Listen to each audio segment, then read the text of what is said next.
Madhava Kunja Bihari.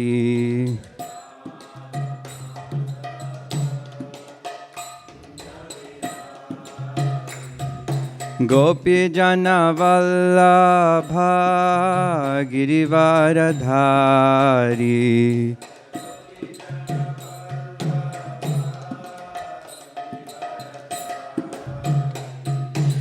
Gopi Jana Vallabha Girivaradhari.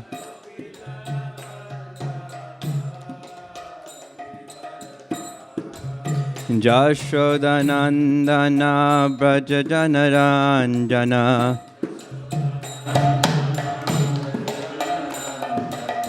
Jashodanandana Braja-rasa.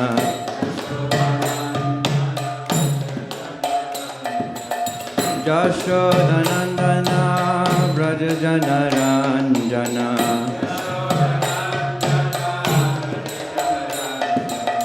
Jashodanandana Braja-rasa. Yamuna Tira Vanachari.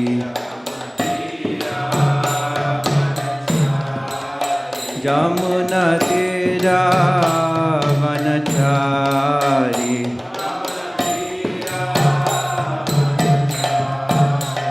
Jaya Radha Madhava Kunja Bihari.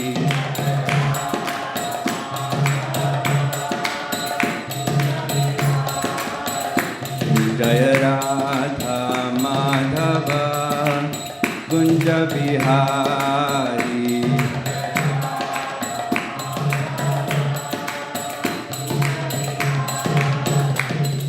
Hare Krishna, Krishna Krishna, Hare Hare, Hare Rama, Rama Rama, Hare Hare.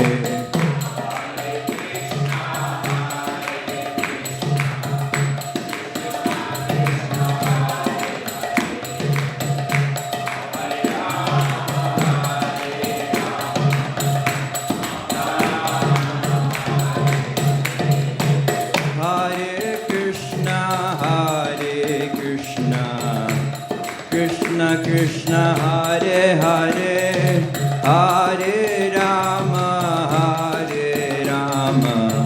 Rama Rama, Hare Hare.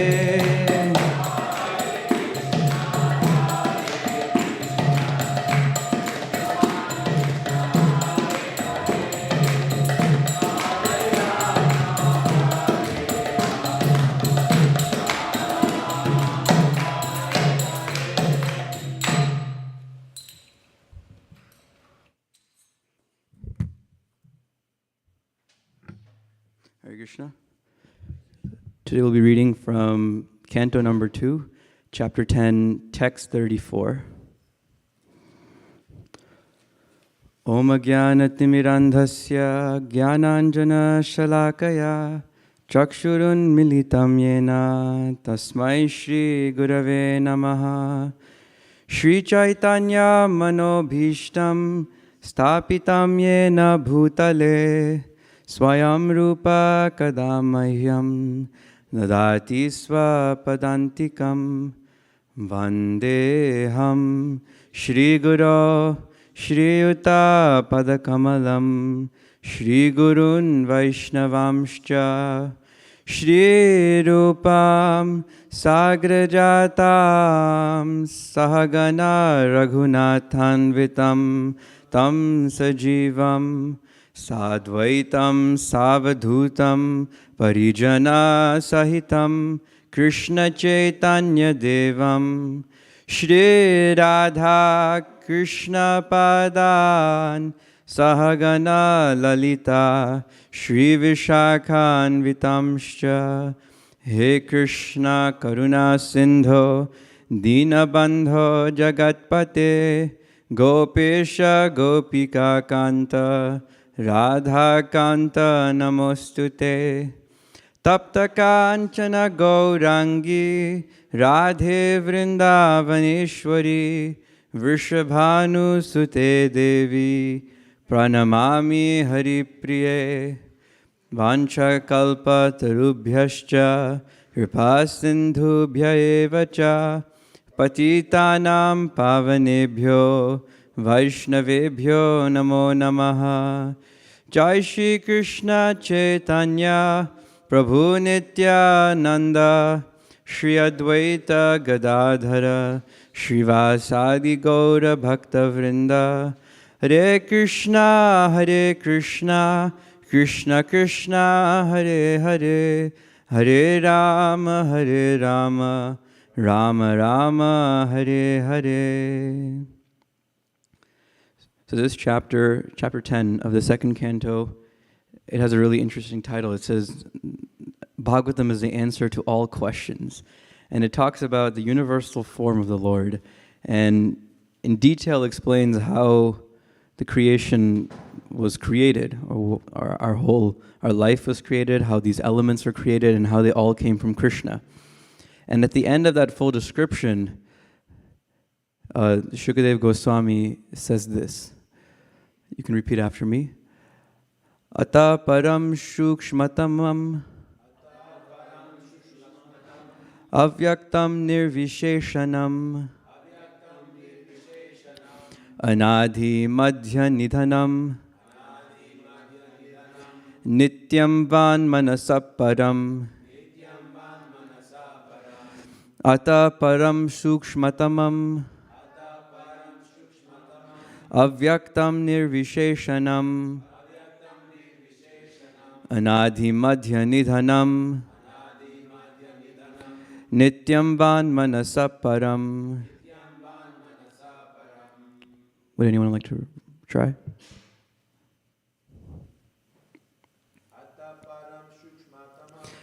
Ata param shukshmatamam avyaktam nirvisheshanam anadi madhya nidhanam nityam van manasa param. Ata param shukshmatamam avyaktam nirvisheshanam anadi madhya nidhanam nityam van manasa param.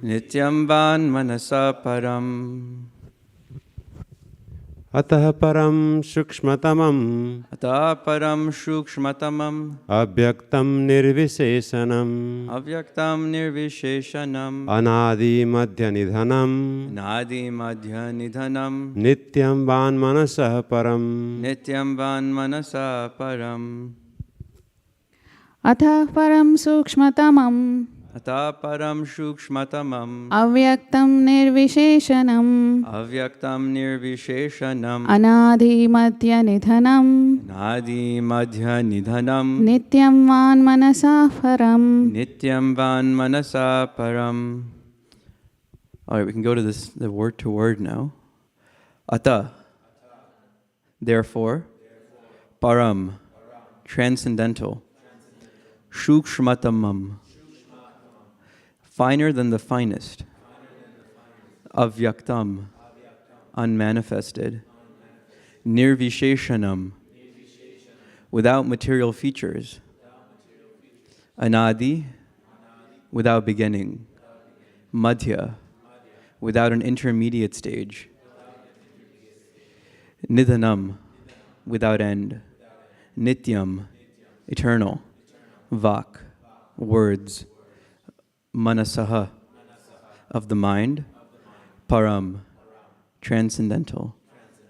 Translation: therefore, beyond the gross manifestation is a transcendental manifestation finer than the finest form. It has no beginning, no intermediate stage, and no end. Therefore, it is beyond the limits of expression or mental speculation and is distinct from material conception. I'll read that one more time. Therefore, beyond this gross manifestation is a transcendental manifestation finer than the finest form. It has no beginning, no intermediate stage, and no end. Therefore, it is beyond the limits of expression or mental speculation, and is distinct from the material conception. Purport. The gross external body of the Supreme is manifested at certain intervals, and thus the external feature or form of the Supreme Personality of Godhead is not the eternal form of the Lord, which has no beginning, no intermediate stage, and no end. Anything which has a beginning, interim, and end is called material. The material world is begun from the Lord, and thus the form of the Lord, before the beginning of the material world, is certainly transcendental to the finest, or the finer material conception. The ether in the material world is considered to be the finest. Finer than ether is mind, intelligence, and false ego. But all 8 of these outward coverings are explained as outer coverings of the Absolute Truth. The Absolute Truth is therefore beyond the expression and speculation of the material conception. He is certainly transcendental to all material conceptions. This is called nirvisheshanam. One should not, however, misunderstand nirvisheshanam as being without any transcendental qualifications. Visheshanam means qualities. Therefore, air added to it means that he has no material qualities or variegatedness. This nullifying expression is described in 4 transcendental qualifications, namely unmanifested, transcendental, eternal, and beyond the conception of mind or word. Beyond the limits of words means negation of the material conception. Unless one is transcendentally situated, it is not possible to know the transcendental form of the Lord. And now I'll switch over to my slides.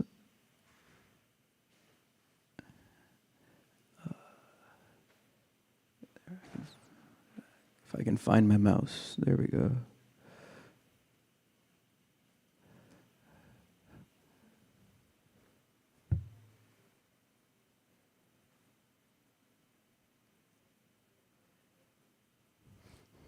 So when we talk about can life come from chemicals, and this is an adaptation of Sadhaputta Prabhu's work and his origin series where he described many different parts of it. So this is the 3rd part.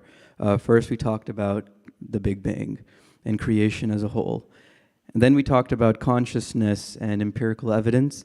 And now we're going to get into the more finer details of some biology, but especially in reference to this purport and translation where Shukadeva Goswami says that the Lord is beyond matter and that he can't even be understood with matter. And we can't understand the Lord through matter either. And so the question is, how do we truly understand what's going on?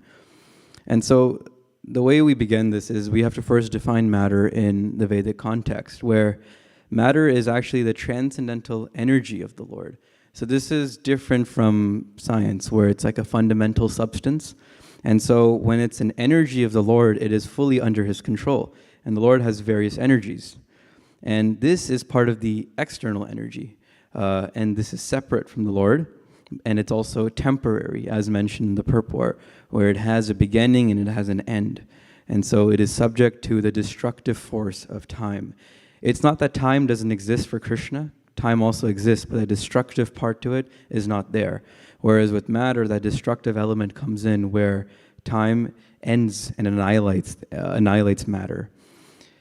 And matter is also like clay. Because as energy, it's moldable. You can change the clay into a particular form, and then if you want, you can put it back into this amorphous clay form, which has no particular form, and then it can be again manifest into something. And this is the process of creation, if you really think about it, where you start off with this unmanifest state of pradhan, and then that is slowly invigorated with various different elements and deities that come in, and finally consciousness that comes in and gives it life. And so that is how matter takes form in this creation. And then this universal form of the Lord, as Sadhaputta Prabhu says, is like a cosmic control system. And there are various, it organizes and governs all the living beings and all the matter. And so you can think of it like this control system that is controlling the various elements, it's controlling the modes, the senses, and also the deities that are controlling our body. And unlike modern science, we believe that life creates matter, not the other way around. The Bhagavatam declares very boldly that life is the origin of matter, as we see in this purport and also in this whole chapter of the second canto, where the Lord is the one who glances upon material energy. It also says that this external energy is His. Maya dakshena prakriti suyate sacharachara hetuna nena kaunteya jagad viparivartate, where this material nature is one of His own energies, and He has full control over it. It's working under His own rule. And then this also produces all beings, moving and non-moving, meaning it produces everything that we see in this material world. And then also in creation, it's the very, I think this is from some sutra or Upanishad, but sa aikshata and sa asrijata. By His glance, the world is created. And then this glance is like an impregnation of material energy. And so it's, as Prabhupada says, is that it's like the father impregnating a mother. And so one may say that the mother produced a child, but actually the source of that came from the father. So in the same way, the Lord impregnates material nature to take the form that we see here. And then what's kind of different from material science is that matter is actually not independent. And there's a really interesting logical point that is made. So there's many different nyayas, and one of these nyayas is called ajagalastana nyaya, which means the logic of nipples on the neck of a goat. And if you've never seen it, I forgot to include a picture, but they're like sometimes they're nipples on the neck of a goat, but they actually have no meaning. They don't get milk, they're just there. And so in the same way, to think matter is independent is to just look at to be looking in the wrong place. And now I'll go over a little history of the scientific side of it, which is the theory of evolution. And this has become extremely popular in the last 100 or so years. And at this point, if you don't accept this, it's like almost like you're vandalizing institutions, academic institution. And it's become so commonplace to accept this as a form of our creation, where no one really questions it. This is just how we have done it. And as Vaisheshika Prabhu was brought up a couple of times in his classes, where he talks about this book called The Knowledge Illusion. And this is just an author. He's a philosopher, a sociologist kind of author. And he builds a lot of his points based on this theory of evolution. But when we talked to him, he actually didn't even understand it. It was just common knowledge to, like, this is how we evolve, and so you can map things backwards. Like, we think like this because when we were hunters and gatherers and whatnot, we had to do things like this, and so that's how our thinking evolved. And so this is his sociology viewpoint that is just ingrained within him because it's so natural for us to consider this theory of evolution. Well, let's hear about the history. It started somewhere. It wasn't here since time immemorial. It started with Charles Darwin. And so Darwin was quite a secluded person. He was a critical thinker. He liked staying in his own kind of zone. He didn't like going out. He especially was very afraid of backlash. Because he knew his theories were a little against religion and the people out there. And so he liked keeping to himself. He was very curious, but he wasn't very interested in publicizing and marketing his work.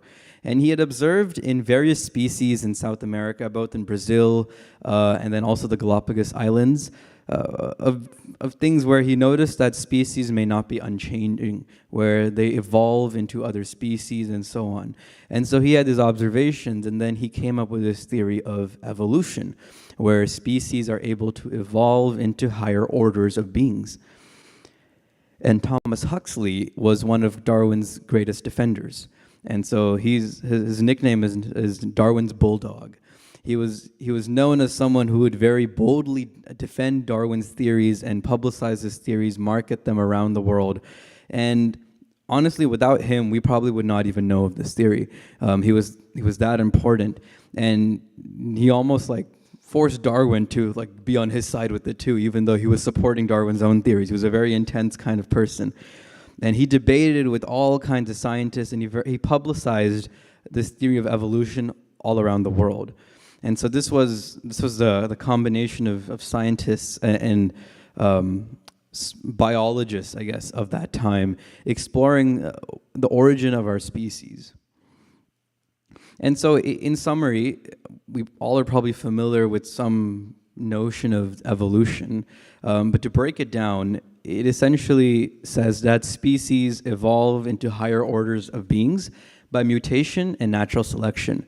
And so mutation is essentially, it's almost like there's a variant of the child or the reproduced being is slightly variant from its original. And these variances slowly can lead to a different kind of species. And the way they do that is that if the variant or the new arrangement of that organism is beneficial, for example, it's faster or it's smarter or whatnot, it can eliminate the previous iteration by either taking all the resources or by overpowering it by reproducing quicker with bacteria, for example. And this is how the natural selection happens, where species die out because they're no longer able to survive because there's a better version of them out there now, and new species are evolving and they become more advanced. And so the idea is, starting from cells, from single cells, like amoeba cells, bacteria cells, so on, we ended up as humans over time. It evolved through different kinds of species.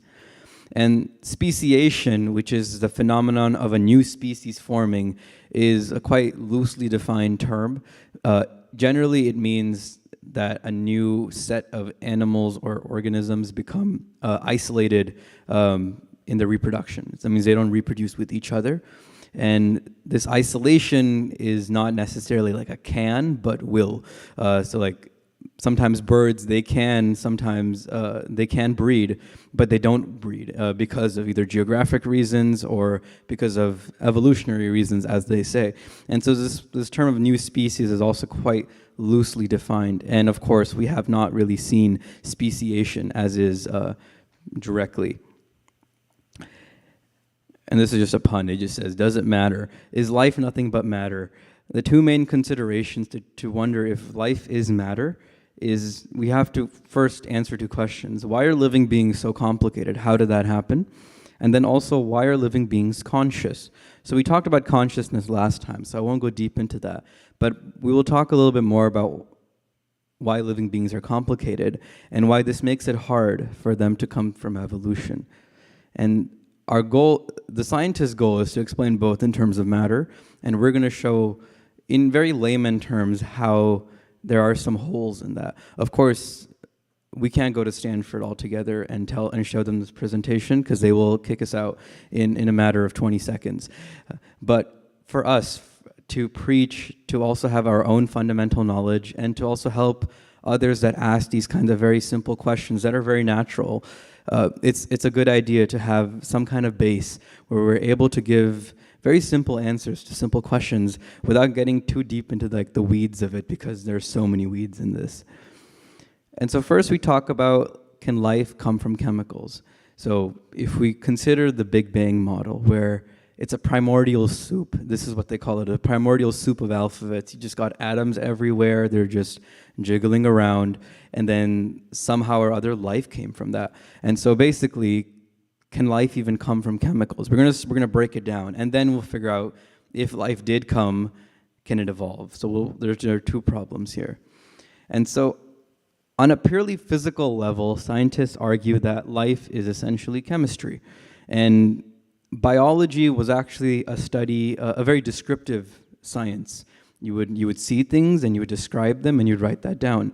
There were no statistics necessarily with it in terms of chemical reactions, whatnot. But over time, with the development of mathematics in almost every field, biology has become basically an application of chemistry. And before that, chemistry was an application of physics. And so at the end of the day, when we say life is chemistry or biology is a science, it's all about physics in the end of the day, right now, where it's all about explaining things in terms of just physical terms, not descriptive. And so we wonder how life forms originated. This primordial soup, as I mentioned, is just a bunch of atoms. And these atoms can form molecules. So this is a very complex cluster. These molecules can take all kinds of various forms. For example, proteins are molecules. Enzymes are very large proteins. There are various other types of like water is a molecule. There's very simple ones too. And so these molecules essentially make up our entire physical body. So if we go down with an electron microscope and look at our body, we're just made up of molecules if you really look at it at that level. But the real question is, how did a bunch of atoms in a primordial soup combine and make a cell or a body? And a very simple analogy when we think about molecules is Tinker Toys. If someone has done a chemistry class recently, you usually have like a molecule, like Tinker Toy set, where you can construct different kinds of like hydrocarbons or whatnot, very simple ones with those, or you can construct very complex ones.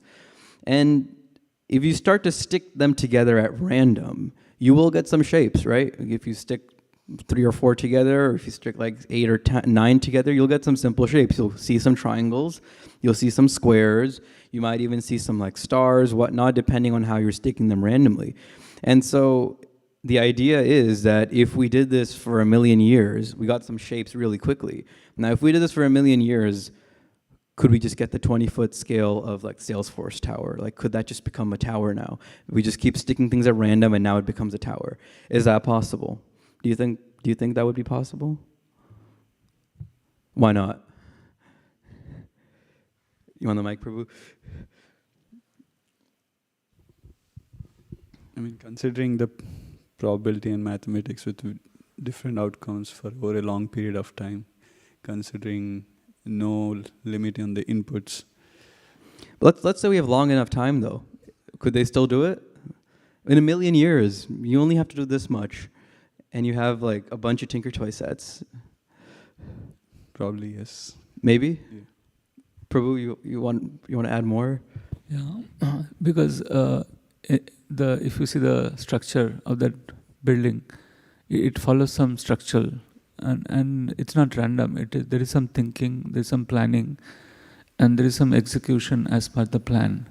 So it did nothing like structured thing, methodical can come just random. It has to be thinking, planning, and execution. That's an interesting point. So you bring in structure. So when we think of Tinker Toys, they're designed to get right angles or like a 60-degree angle or whatnot. They only have so many holes in them. So if you're going to stick them together, you're going to get a square eventually. You're going to get triangles. The design is built into the parts. And so the design of Salesforce Tower, even like a small scale of it, is not built into the parts. For example, if you want something rounded, or if you want some kind of pole or something like that, it's not necessarily built into the parts. But if you do design a Tinker Toy set, let's imagine like Legos. You get a Lego box, you don't have the instruction manual, you lost it, you just have the pieces. And then eventually, if you do randomly put it together, as Prabhu was saying, at one point you should get the actual creation of the whole Lego design. But the thing is, it was already built into it. You had the pieces to make that thing. And so then only is it possible for you to create that kind of structure. And so the skyscraper is not necessarily built into the design of Tinker Toys. But if it was to be built into the design, then you can think of it like a jigsaw puzzle now, where everything has one link. In a jigsaw puzzle, if one of them don't match, you got to start over. That's not the right one. If they do match, you can keep going. And so this is how a jigsaw puzzle works.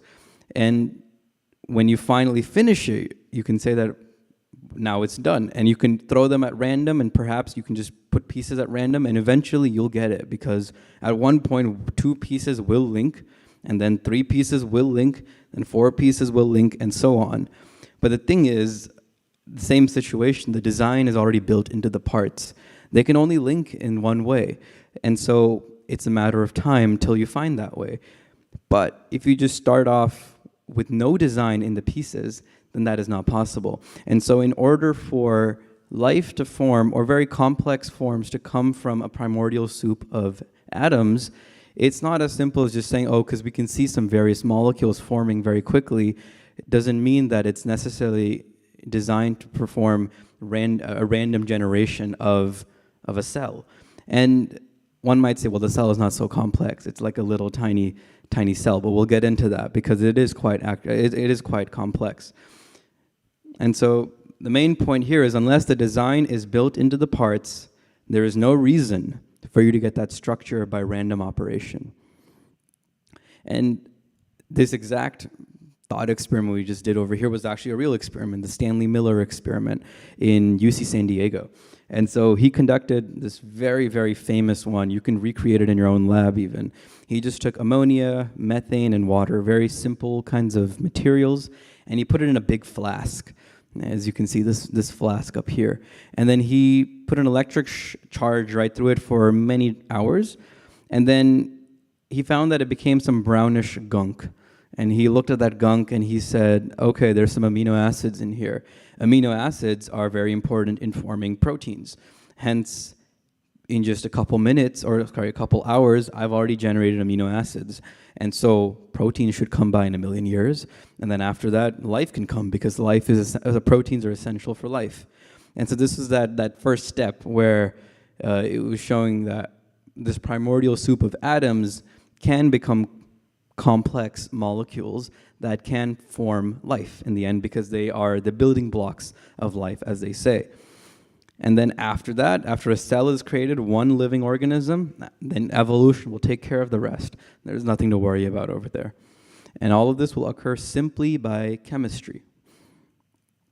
And of course, the point we're trying to make is that actually life is a lot more complex than that. Amino acids in this case are like the Tinker Toys, where you created some squares. They're very simple molecules. But to create very complex things that we see in a cell are a completely different story.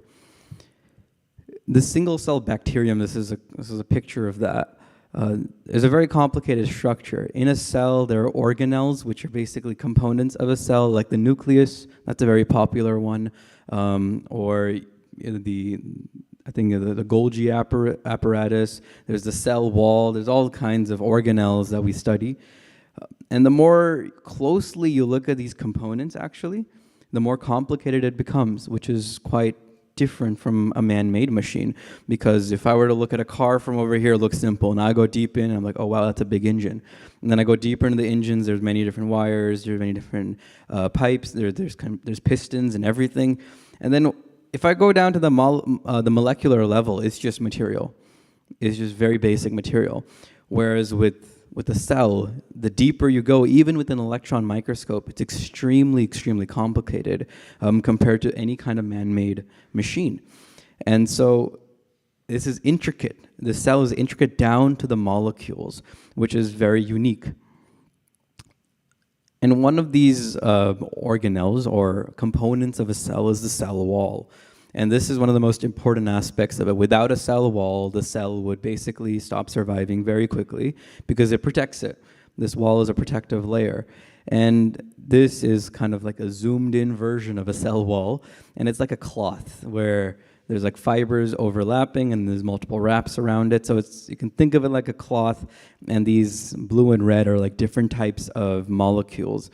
And so it's not an ordinary cloth because it can grow. And that's kind of unique because it has to reproduce. To reproduce, it has to grow. And so this cell wall can keep growing and dividing. And then hundreds of atoms need to be specifically structured in a way within each of these red and blue. These molecules are also extremely complex, and they require atoms to be in a very complex form together in order to construct this cell wall. And without it, of course, it would die very quickly. So this is a very hard thing, and this is very complicated.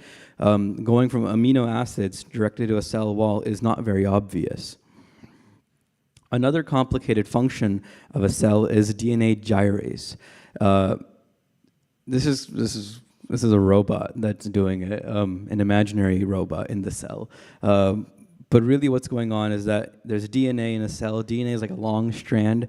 It's several thousand times longer than the width of a cell. So it's folded up into like a compartment of the cell. And then when it needs to reproduce, it copies that same DNA. And so you can imagine you have a string bunched up, and then you're copying that string. So you go down that string and you copy it. Now, how do you separate it? You're bound to get tangles. And so these tangles need to be untangled. And so this is what the untangling thing is doing. You have two things like this, and you want to move it down. You break it apart, and then you move it down. You can find some kind of gizmo that does this. And so scientists don't actually know how this is done. They just know an enzyme does it. Some enzyme, meaning a protein molecule, somehow is able to do this. But they don't even know how this process happens, but it has to happen in order for the cell to reproduce. It has to happen quickly. It has to happen in such tiny confined space as well. And so this is DNA gyrase. If you were trying to build a machine for it, that machine would be so complex. Imagine a detangling string machine. We have a lot of engineers in Silicon Valley, and even in this audience, and I don't think that's a very easy problem. It's not going to show up on your lead code. This kind of operation is very complex, and no one really knows how it's done within the cell. And the cell has found a way to eliminate these tangles in order to reproduce. And this demonstrates another level of complexity, where to come to a point from amino acids, for example, to something like this is not obvious. We're not going to say it's not possible. It's just not obvious. And we'll get into that a little bit more right now, actually. So the evolutionary process is quite vague when described. And Sadapuja Prabhu has a really wonderful mantra. And he says, what are the steps? This is what he asks. Whenever he talks, he was talking about an interview he had with a scientist, and then they were telling him all this, and he's like, okay, now what are the steps? How did it go from amino acids straight to this cell wall or DNA gyrase, whatnot? What are the exact steps? Can you just give me one way that it could have got there? And no one can answer. It's possible, though. It's possible because it happened. Then that's all that they have to give. They just there was this earlier bacteria arrangement that didn't have the same kind of complexity.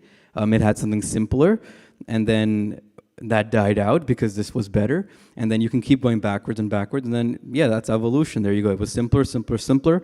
We have no clue what that simple arrangement was. No one has any idea what it could even be. And so this is all a bluff. This is a complete bluff where it's a romanticized theory that matter created life. And there's no knowledge of these previous arrangements. There's no knowledge of these exact steps that it took to go from a very simple side of it, from atoms and very simple molecules, straight into a cell. And then that obvious process is not so obvious if you really think about it. This method of going from one variant to another is called mutation, as I talked about before. It's like a zap in the DNA where things change. There's like an error in it, and these errors are sometimes great, and they're sometimes not so good. These mutations can also happen through radiation, and then, of course, through other reproductive systems and so on. But we're just going to consider single-cell bacteria in this case. So we'll just think of it like there's a zap in the copying, there's an error, and so it created this new kind of DNA, which is a new identity with new features, and those features, maybe they're good. If they're good and it's a better arrangement, by natural selection, the previous one will die out. So you can think of it like a Toyota factory. So if you go to Aichi, Japan, there's a town called Toyota, actually. I just learned of this, which has the Toyota factory. They have a whole town for just Toyota. And this factory is controlled by some computer, right, that operates all these different robots that are building the cars. And then the output is some Toyota car, like your Toyota Camry or your Toyota Prius, whatnot. And imagine this. If I zap the software, which is like just a bunch of bits, it's just a string of zeros and ones. If I zap it and I change some zeros to ones and ones to zeros, will I get a better car? Maybe. I could. At some point, maybe it made it better. Maybe it found a better aerodynamic solution to some curve. Who knows? It could be possible. But, for example, if I wanted to have a snowplow in front of my car, that's never been created before. That's only for trucks. Like in front of my Prius, I want a snowplow. If I zap a bunch of bits on the software, will that happen?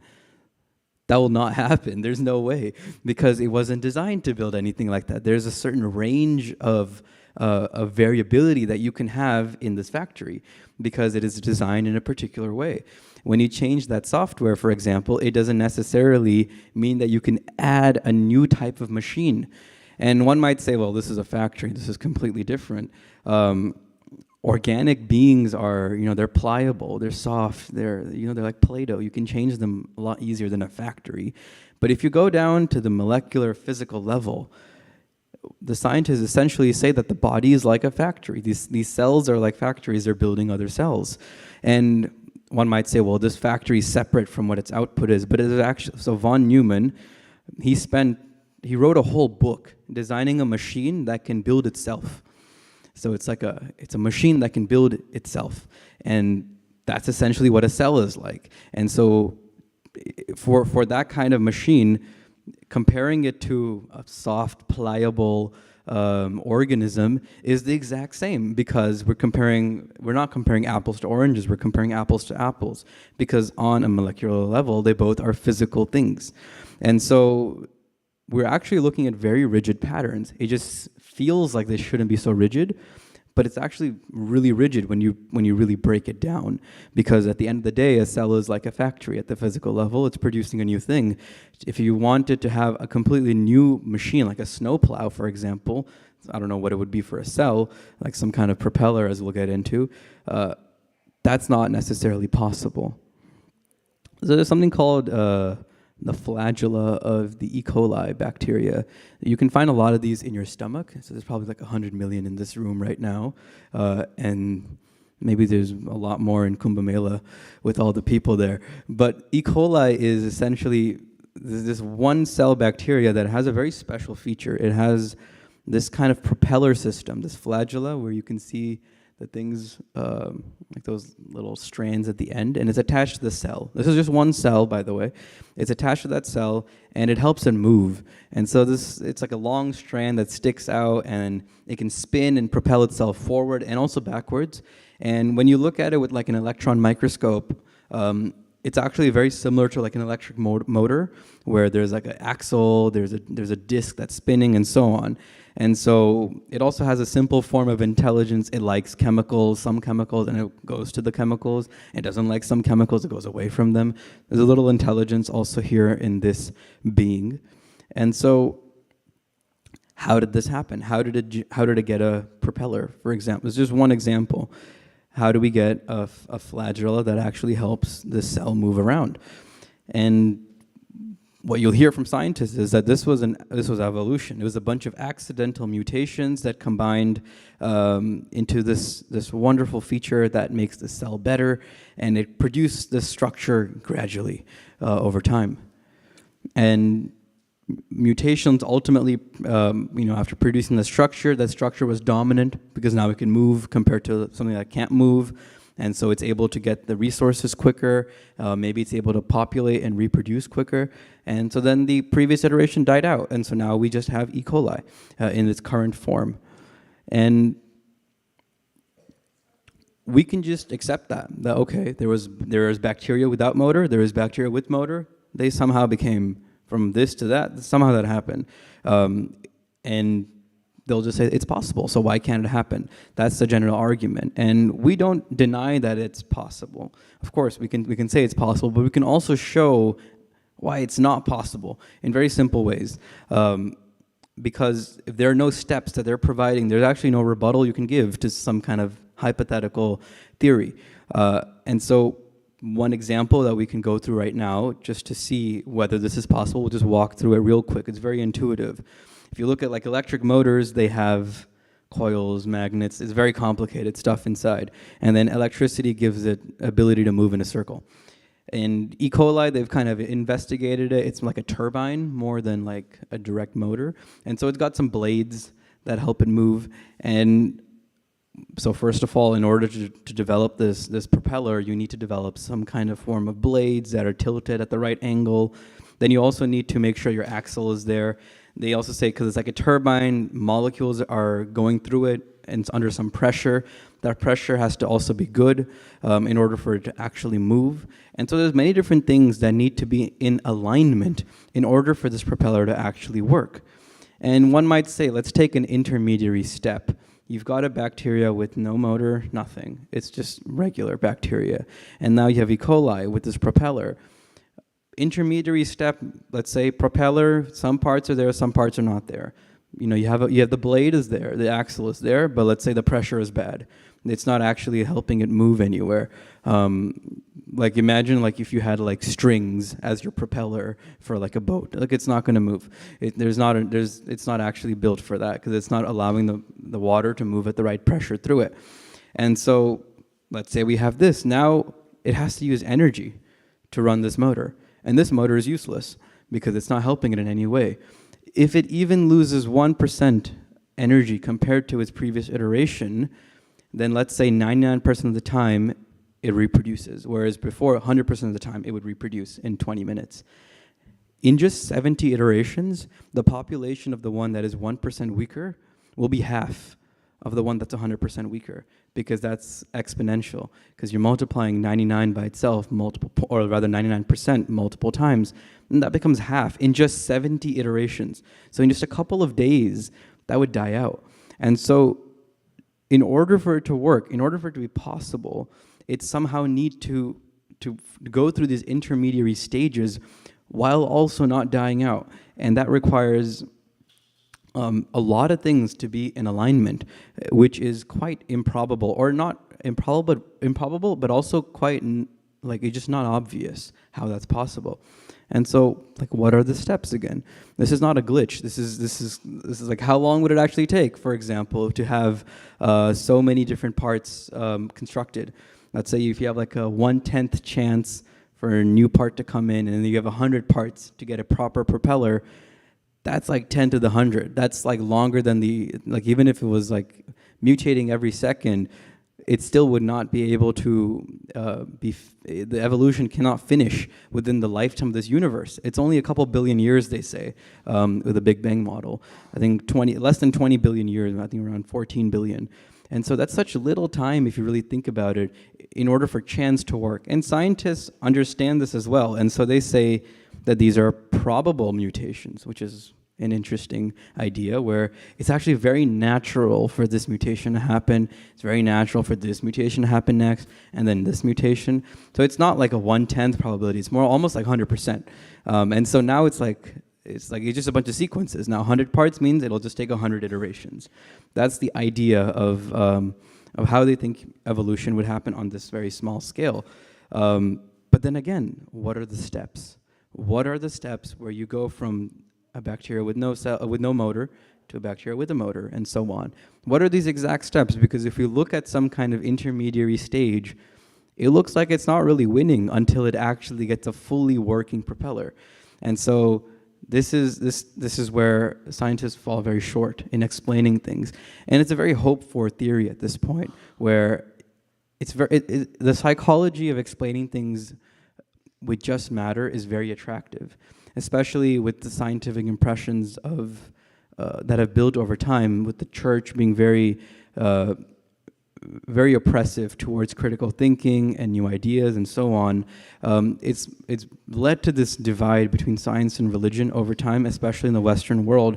And that kind of thought has continued in the scientific institution, where the idea is to explain everything without God, because God is oppressive, God's people are oppressive, and so our goal is to keep it away from him, because actually at the end of the day, everything is matter.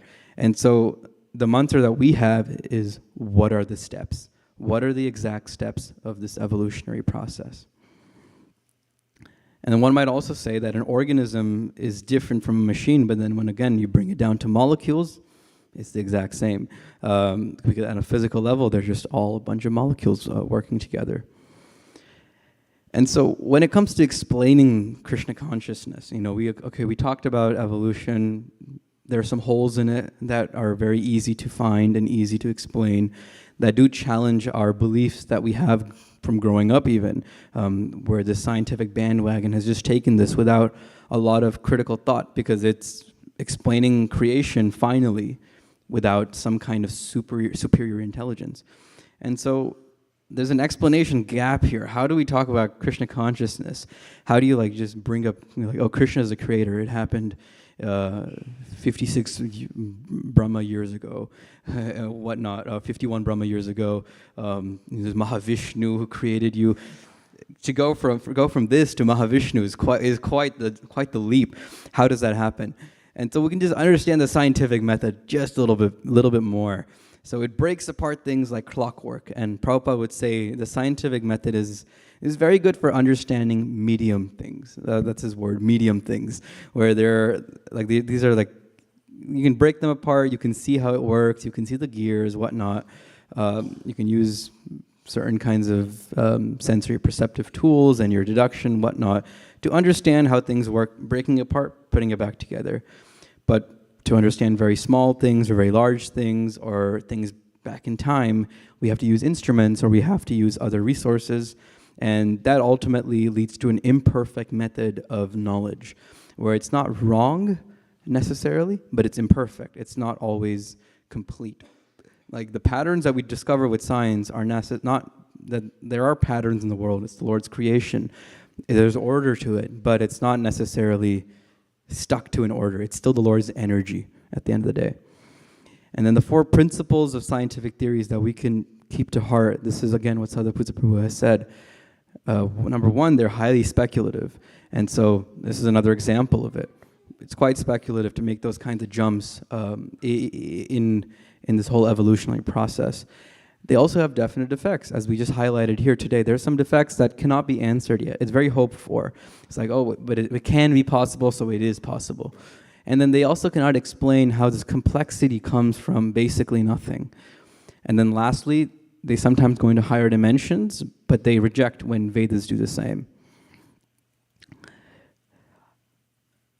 And so what we propose is some kind of higher intelligence. For example, with the man-made machine, there is some not higher necessarily, but there's some previous intelligence that has designed it, and built it, and that is how it has formed. And so there was intelligence prior to the creation of a machine. So if we think of organisms in the same way, there was some intelligence prior to the origin of physical organisms. And so these bodies that are made out of matter, there was some intelligence before that, and before that matter part came in. And so this has to be some non-material intelligence, and that's quite hard to accept. There was an English philosopher, Hume, who actually argued that this intelligence that we're talking about doesn't need to be like supreme. It doesn't need to be so intelligent. It can just be like a little intelligent, maybe like 3 humans combined together. That should be enough. And so that's also fine for this case, because we'll take it.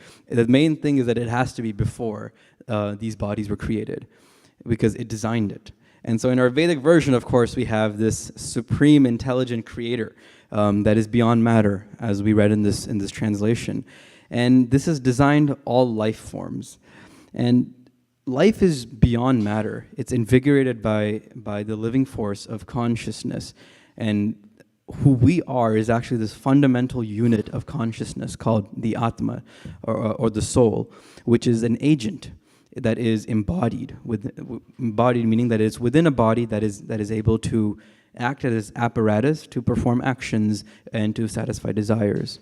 And what we understand from this is, or rather in our scriptures, is that God just cannot be discovered and understood by material observation. So this is what is called a jnani, someone who tries to mentally speculate and try to understand God from a very negatory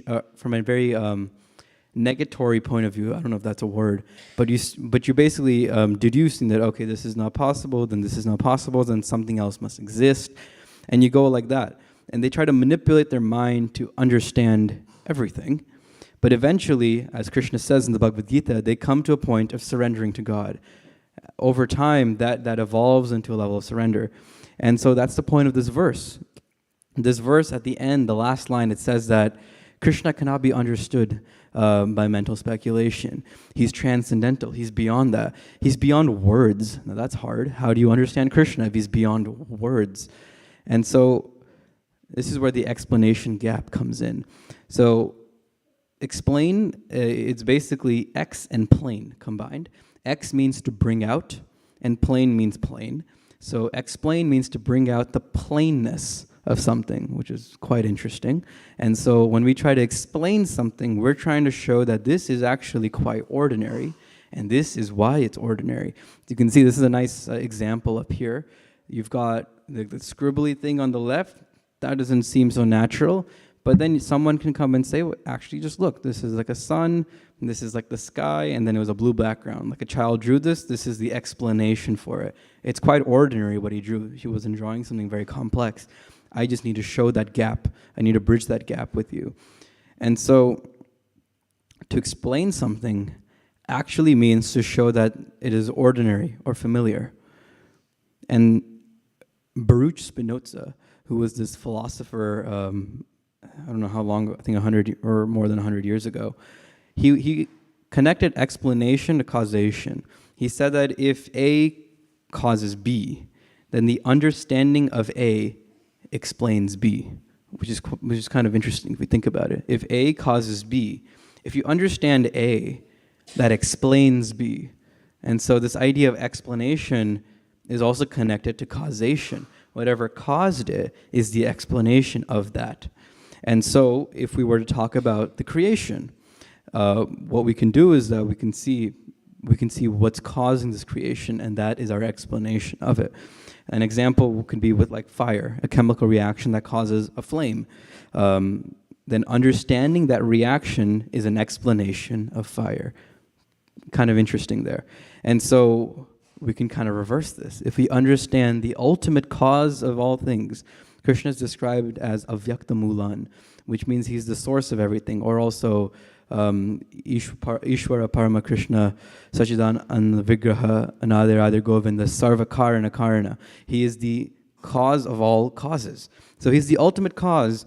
If we can understand the ultimate cause, then essentially everything is coming from that ultimate cause. And so we can explain everything by that ultimate cause, which is Krishna. And so it's a matter of bridging that gap. But with this logic, if there is an ultimate cause, there's an explanation for everything in relation to that ultimate cause. And this gap comes in when we try to explain things that are not so ordinary. When something is not so ordinary, then that's where there's an explanation gap. This is very common in mathematics, especially as a student. When you look at a proof, for example, or you look at someone, or like a teacher showing how to do some process and it does not make sense. And then you go on YouTube, you find a better video, makes more sense because they were able to bridge your explanation gap better. The way they did that is by using things that were more familiar to you. And so if something is unfamiliar to you, let's say someone did a bunch of operations that you don't know in their head, maybe someone of their caliber can understand how they did that, but I wouldn't understand that. And so I need a more concrete explanation of ordinary things I know of. I know how these specific operations work. So if you show me the steps of how these are used, I understand the whole thing. If you just show me one equation to another, I don't really understand what's going on. And so this kind of gap is very common in all kinds of knowledge systems. And it's especially common when preaching Krishna consciousness. Because how do you explain something divine? That's quite unique. How do you explain something that is transcendental, which is spiritual? Because that's not so ordinary for us, at least in the situation we're in. Maybe many thousands of years ago, extremely ordinary, which is probably why they didn't need to have a discussion like this, where we're going through E. coli and dissecting how it works, because that kind of explanation was very ordinary and familiar to them. And so there are two processes of knowledge acquisition. One is the ascending process. This is what we discussed right now. You start with one thing and then you go upwards. What caused it? What caused that? What caused that? What caused that? That's how we ended up with a Big Bang, essentially. That's the ultimate cause of whatever we see right now.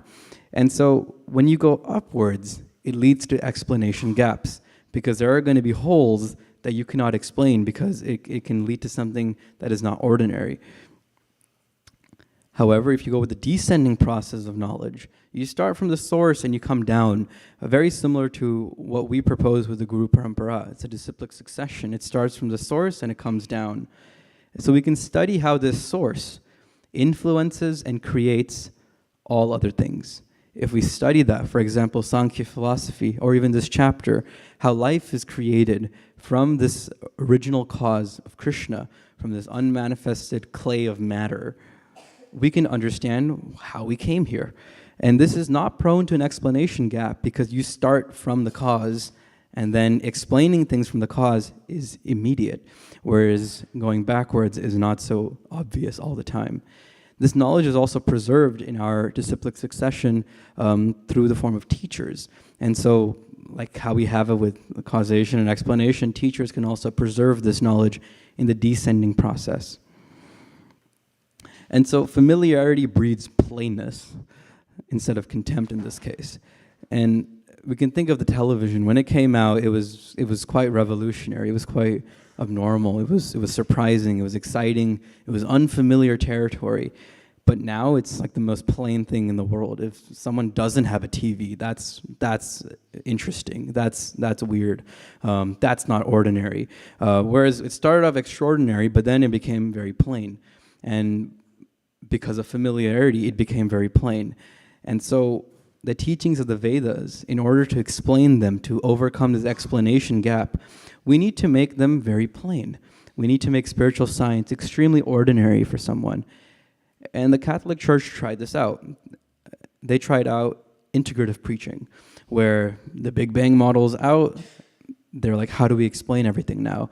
And so there is this concept of let there be light in Christianity. And they said that's the Big Bang.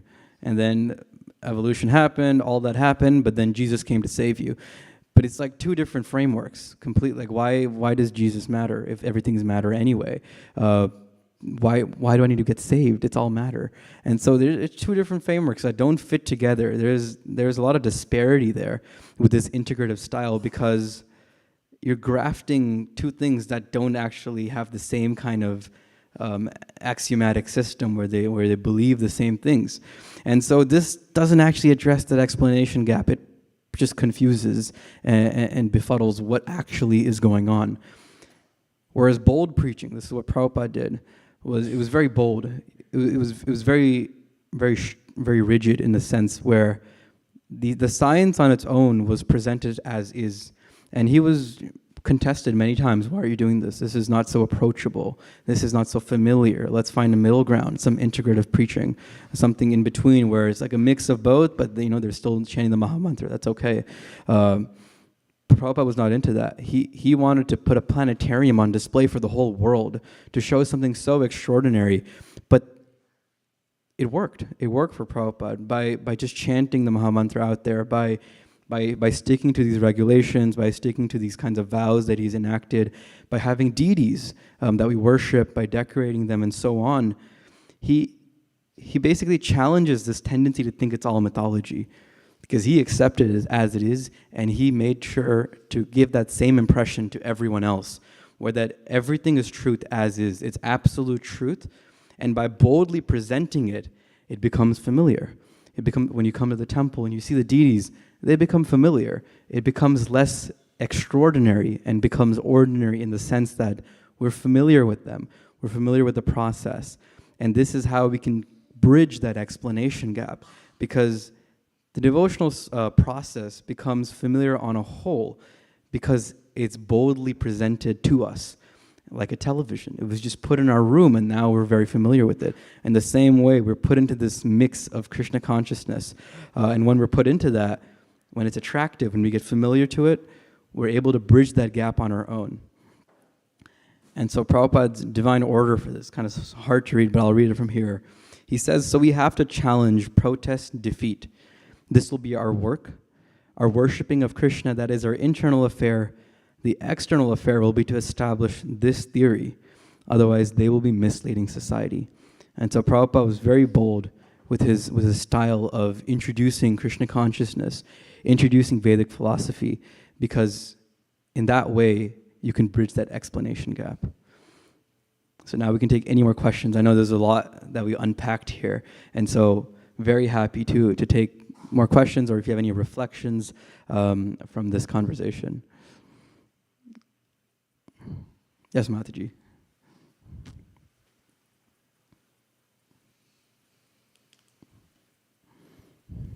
Hare Krishna Prabhu.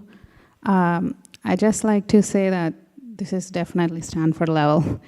I would say this is, you can definitely take it and present in front of them, because everything, the work you did, like you studied both sides, both how scientists present their theory and how from Bhagavatam perspective too. And that's what we need to defeat or actually defend Krishna consciousness. And I like how you focused on, I ended the presentation with how we should make it familiar to people. And when Prabhupada also propagated that, to boldly present the idea and make it familiar, because we are surrounded with so much false information, right? And you said that if we make it familiar, they would easily accept, which is difficult for them to accept that there is an divine intelligence behind everything. So thank you so much for pointing that out. Thank you for those comments. I think in terms of presenting it to academics, it's a whole different breed of a conversation, because that research is so quickly expanding, where if you're talking to someone who's in deep into it, there's always a rebuttal, and we never have the presentation for it. And so something that Sadhguru Prabhu would always say is like, we don't have a presentation for that, but the idea is to stick to principles. When we ask questions like, what are the steps? It's a very simple principle that we can keep to our heart, and when we interact with other theories and so on, it's a very easy way for us to divide ourselves from it, where we're not going into some scientific study and deciding whether it's true or not. We're just talking about the overall principle. And our goal is our goal here is to preach to the layman, someone who's interested, someone who's inquisitive, but is unsure. Because we grow up in this education system where this is basically, this is just truth, absolute truth. And so to challenge it is quite confusing. It's almost unforgiving sometimes. And so if we're able to challenge it with very simple principles and points that can lead to further inquisition from that person, that's a success. And I'm glad you felt that way as well with the whole dual-sided conversation here. Any other? Yes, Prabhu. Very excellent presentation, very scientific. I really appreciate, and we're looking forward for more such presentations. So 2 things I take away personally from this. One was the very simple formula that can simply expose the wrong, is that what are the steps? I think that's really, we don't need to know so many things, that's just a common sense, but that's it exposes the missing part. Just simply asking what are the steps. That's really a very good key takeaway for me. The second one also that you explained, that the cause and the effect, the explain, basically what you mentioned, is if we understand what caused it, then the explanation is simple and it's easy. So that's another takeaway, which very simply the Vedic philosophy can be explained by simple analogies. And of course the last part, the preach boldly, and Srila Prabhupada's example, that if we preach bold enough, then it slowly sticks to people's life. Just like so many wrong theories have stuck because they were preached boldly and widely.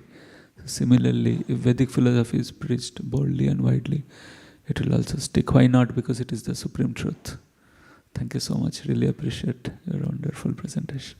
Thank you, Prabhu. That last point is actually very interesting, because if you really think about it, the theory of evolution actually came out because it was preached boldly by Thomas Huxley, Darwin's bulldog, because he went around very boldly explaining this. It's so unique. A lot of scientists at that time were religious as well, or they were religion adjacent, you would say. It was a very transitory period where science was slowly moving away from it, especially from Galileo's trial and so on. But it was a time where a lot of people were still, believing that there were like angels on the planets, and then Newton came in and kind of changed that up, made it clockwork, but it was a very transitory period. And so after that, and then with more expeditions and explorers going out and studying various things, and then Darwin doing this, it was very extraordinary to have this kind of theory, but it was also very attractive because it was explained and taught with such confidence that led others to believe that, okay, this is actually quite ordinary. What they're saying is quite simple. This might be right. And so that's a great point you make. And then another one that I was thinking on what you said, Prabhu, was that the psychology of scientists is quite interesting. They're not bad people. They're not necessarily wrongdoers or miscreants or whatnot. Sometimes we can get into a trap of bashing scientists and bashing science. But there's a psychology to how they operate.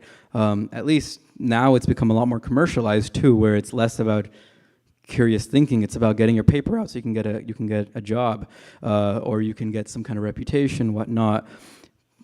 But at the end of the day, like, there are also people that think in a certain way for some reason, and then to kind of dissect that reason is very helpful because it doesn't separate us from the people that they are. It just separates us from their views, which is also a really important way to preach. And that is what Vaisheshika Prabhu, Sadhuputta Prabhu, they highly value this kind of approach where it's really about just showing another side to it. There's some holes, we can fill them up like this. You choose. Which one do you prefer? Thank you, Prabhu, for bringing that up. Any other points? Yes, Prabhu. Or you can go ahead, Prabhu. You're closer. Hare Krishna. I think I would add in the theory of evolution, and particularly in the modern science, where science is more formal system instead of a sub-branch of philosophy. The two systems that have actually evolved as a system. One is the computer system, where it's clear now, like you don't need it's more common sense to say that you need a higher intelligence to make a system work and evolve. Like the computer system is evolving, but then it is always assisted and designed, planned, and executed by a higher intelligence system. The other thing I saw recently, it's called strand beast. So it's made up of, someone is trying to make with tubes and some wheels and some no electrical or mechanical system, the motors involved, and it works on the bridge by itself, powered by the wind. So this is a 34 years of evolution, and maybe you could add that as a model in your next presentation, that how system evolves, but then no matter how system evolves, it does need the input of a higher intelligence. Without that, it's not possible. That's a great point. Yeah, it's like the design is built into the parts. And so unless the design is built into the parts, it cannot gain a new structure. Yes, Prabhu. Thank you, Prabhu, for the interesting class. Well, this statement of Srila Prabhupada is very interesting. What I could derive is he's invoking or he's encouraging devotees to have this two kinds of mood. One is that internal affair, he says, worshipping Krishna, which is a Brahmanical mood, and the Kshatriya spirit, that external affair will be to establish this theory. So he's encouraging to boldly preach and like a fighting spirit. So it's interesting that also the saying is that to be a lamb at home, and was that a tiger was that beautiful saying of Prabhupada? To be a lamb at home and be a tiger at the field was interesting. So this statement, I found it interesting to have this dual kind of mood. One is internal mood, which is like more of a Brahmanical, to worship Krishna, and the fighting spirit of like a Kshatriya, to preach boldly outside, externally. Thank you, Prabhu, for bringing that up. It's actually, I also found this statement very interesting. I think he was saying, if I remember correctly, this was on a morning walk with Swarup Damodar Brahmachari at that point, and then became Dhruva Damodar Maharaj, who was a very important figure in doing research for the BI and ISKCON as a whole. and I think he was a chemistry student in UC Irvine, and he met Prabhupada in LA. And there was a week where Prabhupada on every single morning walk was talking to him about science and what he wanted to see. And this was from one of the conversations that he was having, where he was very boldly saying that this is our external affair. And it reminds me of Bhaktisiddhanta Saraswati Thakur as well, because his vision, it's become kind of the mission vision of the Gaudiya Math, where he wrote this poem at the opening of the Bagh Bazar Mandir, Pujala Ragapata Gaurava Bhange, Mattala Harijana Vishayarange, where we worship this raga mark, the worship of Radha Krishna. We keep that above our heads, and then it seems like we're indulging in the material world. We're having cars, we're having a lavish temple, we're talking to like scientists, we're wearing like a suit, maybe whatnot. But actually we're engaging in preaching work. And so in that same way, Prabhupada has put a lot of emphasis on preaching in many different styles, and especially towards academics. The BI's model is that knowledge trickles down from the top.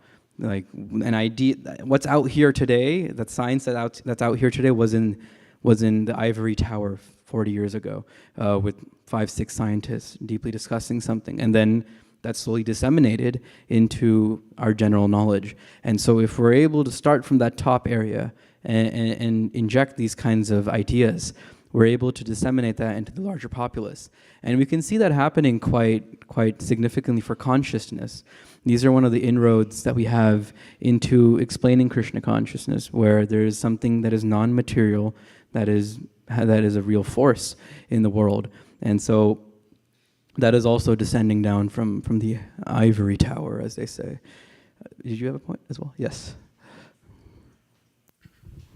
Hare Krishna. I appreciate the second part of your presentation very much, that focused on presenting Krishna consciousness to such an audience, such a community with this set of beliefs and understanding. If amongst devotees, if we use the word like Guru Parampara, or even if it's like amongst the non-devotee who might have an Indian background, for example, these words might have meaning or something associated to them, but when you present them to someone who doesn't necessarily have that background, it becomes difficult. But then I appreciate how you're trying to present the core principles of our philosophy in a way that's digestible and understandable for them, like ascending and descending knowledge. It makes it more accessible. It focuses on the mood of presenting. Just presenting, they can make the decision for themselves. But presenting in a way that effectively conveys what the core principles are without altering the principles or deviating from them in any way. So thank you. Hare Krishna. Thank you. Yes, Prabhu.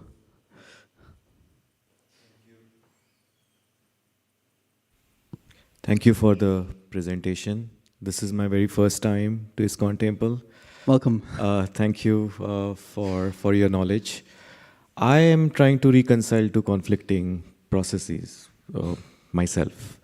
So over the years, I do feel there is higher intelligence, and I've coming to that conclusion myself in different forms. But I also see scientific progress over many, many hundreds of years. And every time we say, God did it, in few decades, science is able to explain, okay, maybe it was bacteria that killed you, maybe it was planetary position that created eclipse, so on and so forth, right? You could just extend that.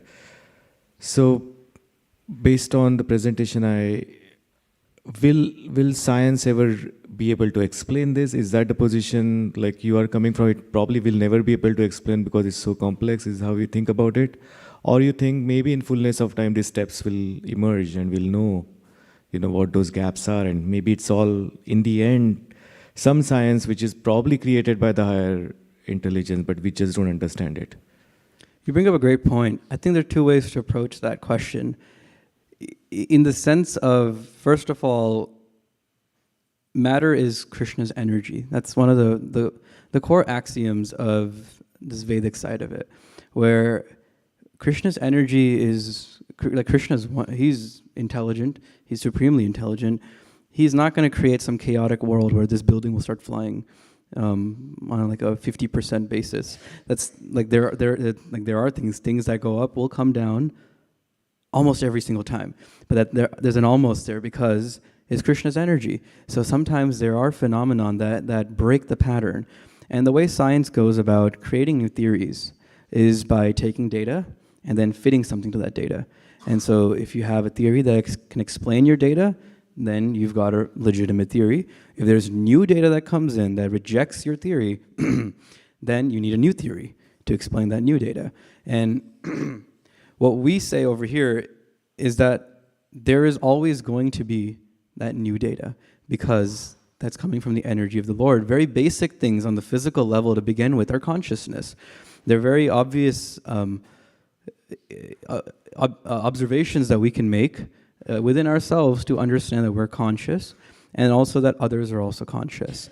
And this is non-material. And clearly our consciousness is also able to influence matter. When I will something, my hand will move in that direction, or I can throw a ball, or I can walk, and so on. I have an ability to enact my desire into consciousness. How that works is on a very subtle level to begin with, which gets translated to physical movement. And so that's one side of it. The other side, whether science can ever reach a conclusion or converge to something, it's a very hoped-for theory, where it's a very romantic idea where there's going to be something that brings everything together. What we show in with these principles is that these principles are always going to be there, mainly because in a very similar logic to science, that higher order of thinking that they're looking for requires some kind of non-material aspect. Because if you only consider matter, we're able to break it down and basically create parallels with machines. And with machines, it doesn't work, so it shouldn't work for a purely material substance. And so if scientists start accepting consciousness eventually, they're going to become basically Krishna conscious in a sense where now there's a spiritual aspect to it as well. There's something that they cannot explain through measurements, through approximations, through physics. And when you get into that realm, it's like there's a whole unearthing of possibilities where now you need philosophy to explain that. And it's a matter of choice. Which philosophy makes the most sense to you? And that's how I envision that going. Does that answer your question? We can, if you have a follow-up? I think some parts for sure. I mean, Yeah. what you're saying is eventually scientists can explain all the material phenomenon largely, and then but they can't deduce it, or maybe they deduce it to this whole higher intelligence in its end state. And then you are starting from that as the first step.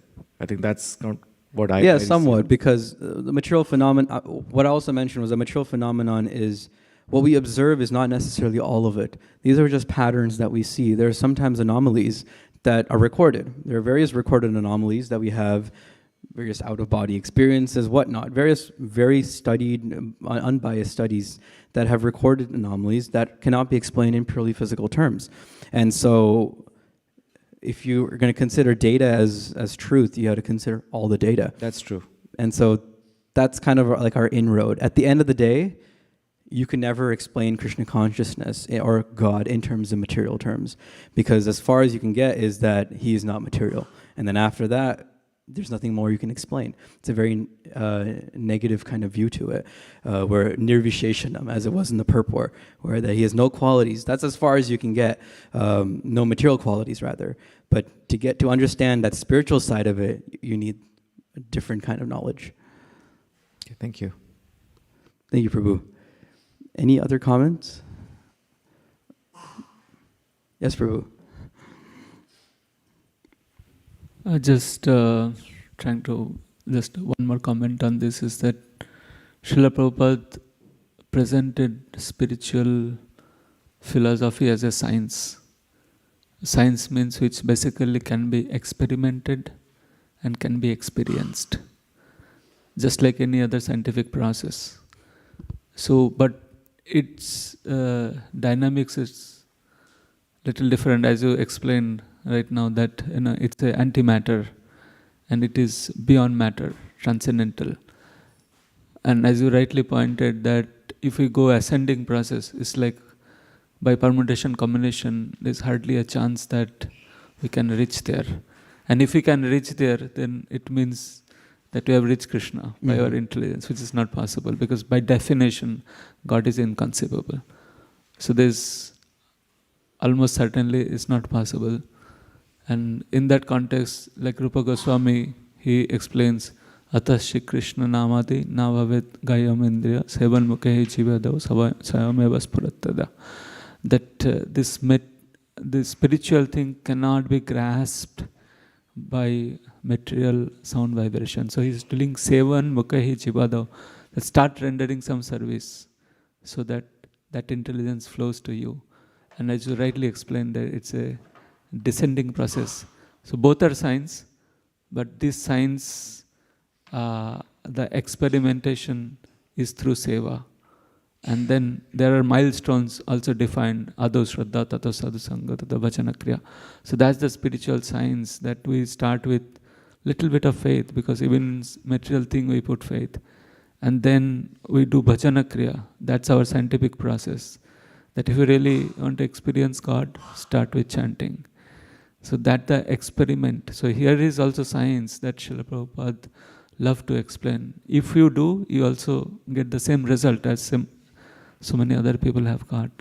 So thanks for the great question, the great answer. Really appreciate it. Thank you, Prabhu. I really like that point that you made. There something interesting way to think about it is, because to mathematically prove something to begin with is only possible in mathematics. It doesn't work in the real world. And this notion has come in because mathematics has become such a large part of science now, where everything is about proving things. But in reality, the only way to change thought is by arguments, by convincing. There's no way to really prove anything that is other than math, if you really think about it, because you can just go backwards in your logic. Like, okay, what caused that? What's the reason for that? What's the reason for that? And you'll end up nowhere. You can go on forever. And so the way to change perceptions, the way to change thoughts is by convincing arguments, things that make sense to you, that feel ordinary, familiar, and so on, as I mentioned. And so Prabhu mentioned something very interesting, where it's like follow the experiment protocol. If you're a true scientist, and you take Pascal's wager, there's some possibility of God existing, but the benefits of you serving that God are unlimited. It's a no-brainer to go for it than to go for a finite loss, a finite gain on the other hand. And so when you do that, when you follow the experiment protocol, we suggest that you do it fully. You follow the full regulative principles, you chant without offenses, and so on. If you just chant Hare Krishna like 2 times in the parking lot, come back and say it doesn't work, you're not following the experiment properly. So that's another argument that's given to suggest that. And then when Prabhu mentioned permutations and combinations, I don't know if some of you might have heard this, I'm forgetting the name of this book, but it's called this ledger, where you have a 400-page book and you have random letters. And you have I don't even know so many books you can generate. One of those books is the theory of the world, or it's like the complete formula of the world. And so that's another way to think about it. Like eventually, I guess you'll get somewhere with it. But the idea is that Krishna cannot be explained in words either. He's beyond that. And so it requires a certain level of diction, as you mentioned, Prabhu, is spiritual diction. And then also it requires us to use the descending process of knowledge, where we learn about the source from the source. Any other questions or comments? I think we can take one more before the next presentation. Okay, thank you so much. Hare Krishna.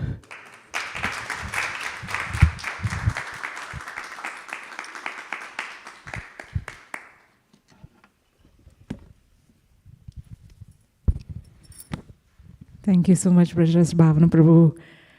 Prabhu ki jai. Srila Prabhupada ki jai. Now we'll continue on to the next part of the program. Today, Mitra will be presenting on chapter 6 of the Dhruva book by Gaurang Darshan Prabhu. And up until last week, we've heard about how Dhruva Maharaj's parents, his father is especially very regretful of the fact that, he couldn't do much when Dhruva was, unfairly treated by Suruchi, his step mother. And so what happens next? Dhruva leaves for the forest. And so today's chapter will be covered by Mitra and further elaborated on what happens on this.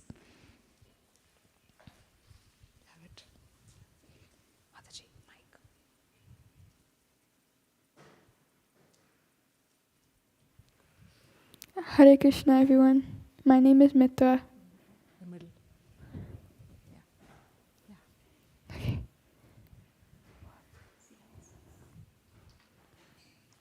I'm going to be presenting on chapter 6. Chapter 6 is success in 6 months.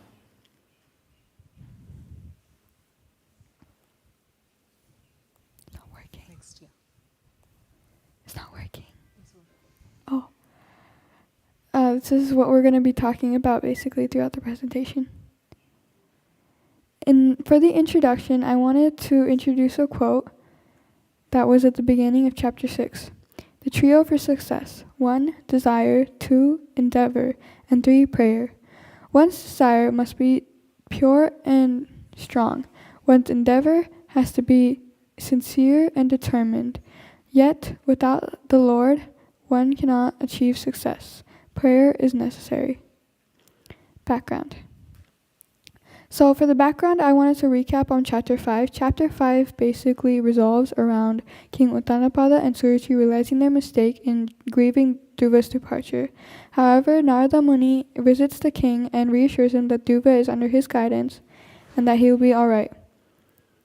Summary. This is the chapter 6 summary. So before Narada Muni leaves to visit King Uttanapada, he gives Dhruva a set of instructions. Dhruva follows his instructions when prepares to begin his worship. During his worship on the first month, Dhruva ate only fruits and berries, called kapita and badara, once in 3 days.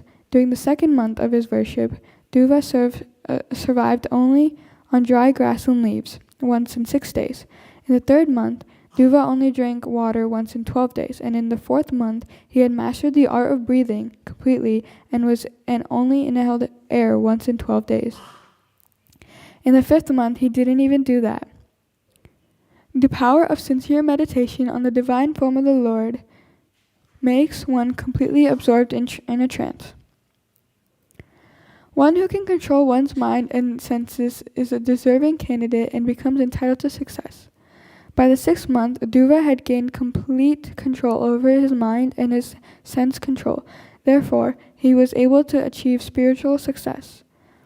Distractions are the greatest obstacle for a person who are engaged in spiritual practices. And in order to attain spiritual success, you must get rid of the distractions altogether. A student who is sincere in following the instructions of a potent guru is sure to attain success in spiritual life. As we talked about in the first slide of the summary, Dhruva followed all the instructions that Narada Muni gave to him, and therefore he was able to attain success. The Lord likes to be arrested within the loving heart of the devotees. Dhruva was completely absorbed in the Lord's supreme form, and so by meditating upon the Lord in the purest form, he was able to get rid of his selfish desires, and the Lord was captured in his heart. Which is also what the second quote says. Basically, it's when the Lord purifies one of all ill motives. Just like one's desire to stay in a clean place devoid of dirt, similarly the Lord prefers to reside in a clean heart devoid of greed, envy, and pride. Dhruva, by starting to worship Lord Vishnu, had gotten rid of his ill desire to have a supreme position, even bigger than his father, as heavy as the universe. So Lord Vishnu was now captured in Dhruva's heart, and Lord Vishnu carries the entire universe within his belly. So this makes Dhruva really heavy in weight, because suddenly all of that, the whole universe within the Lord's belly, that weight transfers onto Dhruva. And so when Dhruva's meditating, he stands on one leg, and by standing on one leg, he's able to push the earth down with one of his toes, and this starts suffocating all the living entities in the whole universe. The Devtas were perturbed because of this seriousness of the problem. So they went to Lord Vishnu to ask for help. Lord Vishnu told them about Dhruva's prayers and reassured them that he would go and visit Dhruva. Dhruva could see the brilliant form of the Lord Vishnu within his heart and experience spiritual bliss. Dhruva achieved this inconceivable goal within 6 months, while even the greatest sages and yogis take millions of years. So, the secret of success. Sincerely following the guidelines of spiritual mentors with determination, spiritual practices makes the Lord reciprocate. I think that's a pretty direct quote. Dhruva suddenly lost sight of Lord Vishnu and was disturbed from his meditation, which was originally Lord Vishnu's goal, because he was in such a trance when he was meditating that he wasn't realizing or paying attention to his surroundings. So by doing this, Lord Vishnu could get him to snap out of his meditation so that he would stop suffocating the whole earth. Pearls of wisdom. The relationship sutras.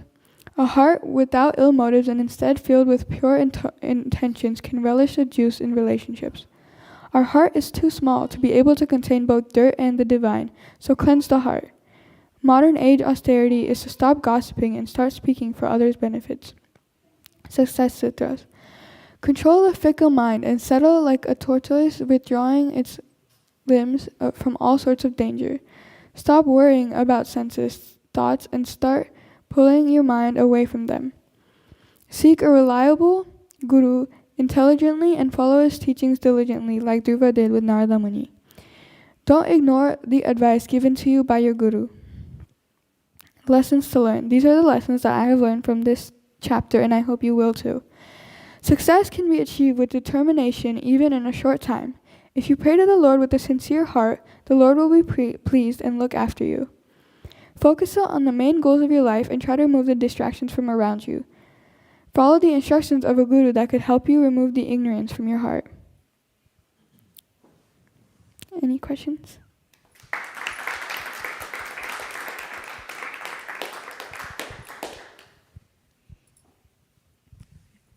Thank you, Mitra. Any questions, reflections, or comments?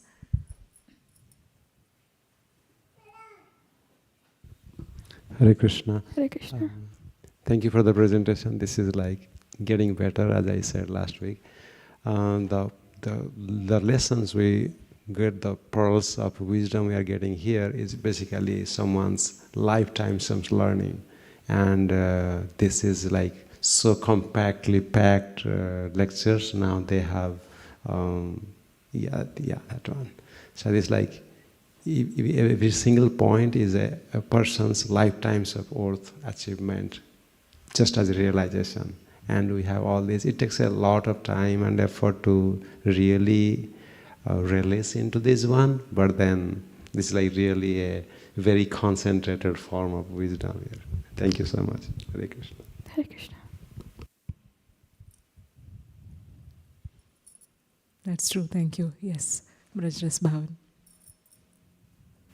What was your favorite lesson?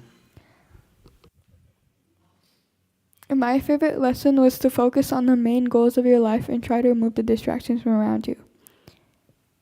It's because I tend to get distracted a lot when I'm trying to do something, and I think this kind of brought my mind into like, when I was making this presentation too, I was thinking about all of the distractions that I bring myself to do. So yeah, I think it made me reflect on my own life.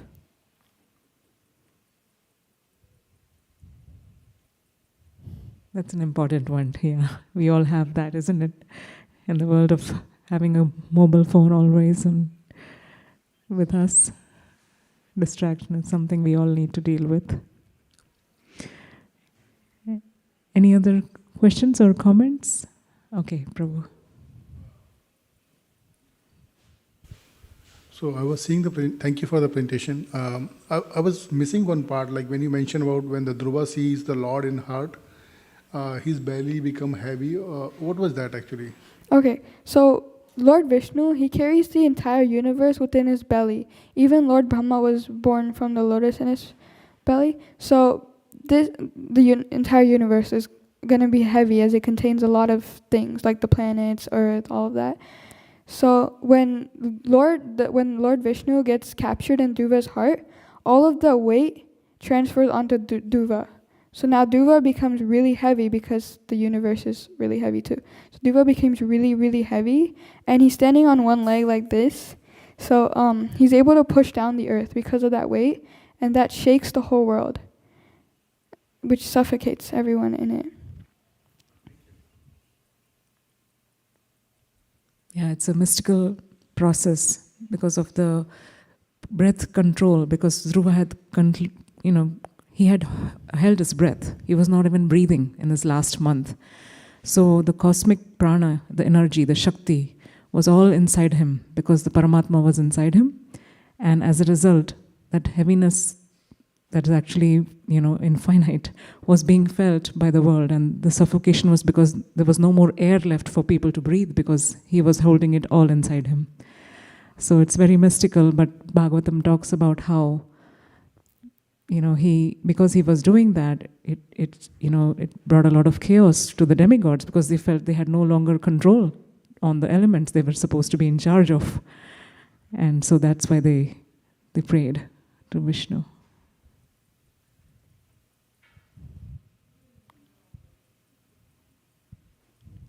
Nice question. Yeah. Any other questions or comments?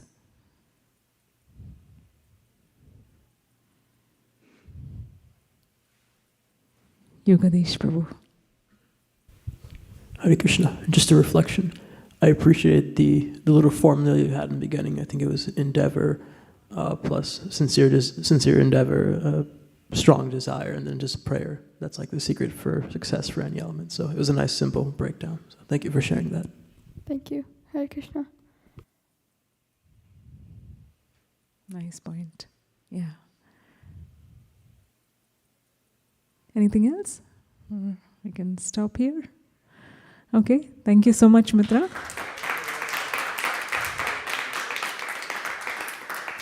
Thank you, everybody, for listening to her. And Mitra and Mansi are twins who have joined our temple. Like I had mentioned, when Mansi had started off with the first chapter of this book a few weeks ago. And it's a joy to have them. And they came to our temple through Sankirtan, through book distribution. The devotees took the Bhagavatam to their house and their family accepted it. And now they are so nicely reading Bhagavatam and relishing and sharing. So this is the success of their spiritual progress and success of Srila Prabhupada for engaging everybody in the devotional service to the Lord. So thank you again, Mitra, for all your hard work. It really means a lot. Thank you, Mataji.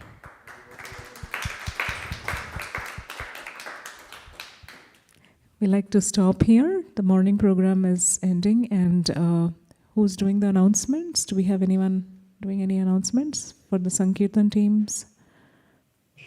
Adinath Prabhu, do you know?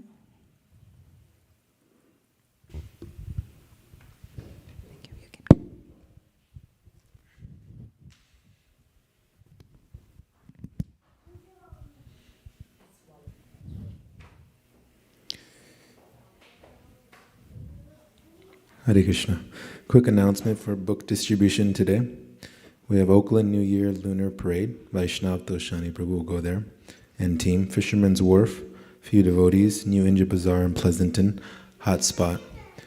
Santa Cruz downtown, myself and a Harinam Sankirtan party will go down there. It'll be very lively. If you want to join from 1 p.m. onwards, respectfully. And then we have a few other members waiting to hear back. One thing Srila Prabhupada said in regards to book distribution is that if the devotees don't go out directly and distribute the books, people can support by packing, and at the very least your well wishes. So we seek your prayers and blessings to be of service at the right attitude. So thank you very much. Hare Krishna. No other announcements? We can go into cooks. Cooks for today. I know Naveen Prabhu is involved. Okay. Sharira Vidya.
Prati